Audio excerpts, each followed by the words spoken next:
Calisthenics एक form of resistance training है जिसके अंदर तुम अपने बॉडी वेट को ग्रेविटी के अगेंस्ट पुश करके मसल को स्टिमुलस पहुंचाते हो ताकि तुम्हारी मसल में हाइपरट्रॉफी हो और स्ट्रेंथ गेन हो।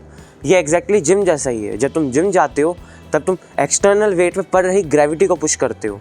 बेसिकली अगर तुम 60 किलो की बेंच प्रेस लगा रहे हो तो 60 किलो पे पड़ रही ग्रेविटी को तुम पुश कर रहे हो।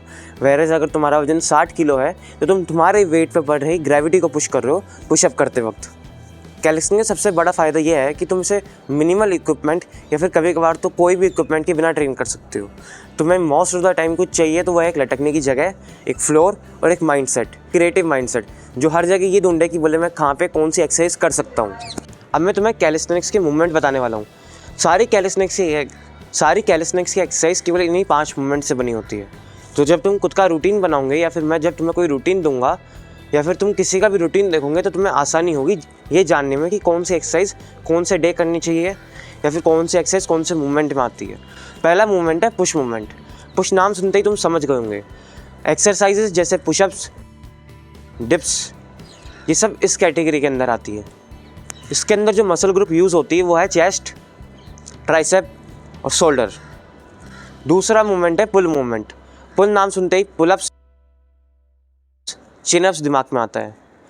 इसके अंदर जो मसल ग्रुप टारगेट होती है वो है तुम्हारी बैक, तुम्हारे लेट्स, तुम्हारे फोरआर्म, तुम्हारी बाइसेप्स। तीसरा है लेग्स।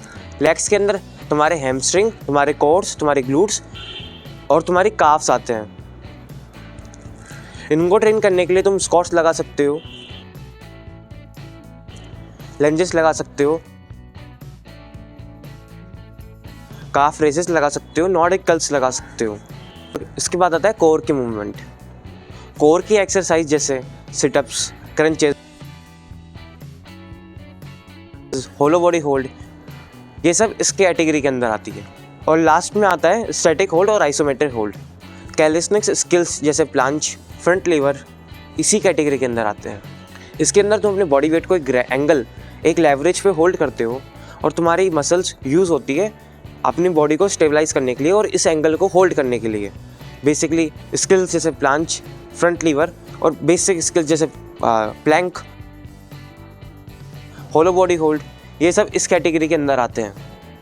इन मूवमेंट्स को जानने के बाद तुम्हें ये आसानी होगी कि पुश डे में तुम्हें कौन से मसल टारगेट करने हैं या फिर पुल डे में कौन से मसल टारगेट करने हैं या फिर कौन से मसल कौन से मूवमेंट में काम आते हैं। अब मूवमेंट्स एक्सप्लेन करने के बाद मैं तुम्हें बताता हूँ कि कैलिस्थेनिक्स स्टार्ट कैसे करें।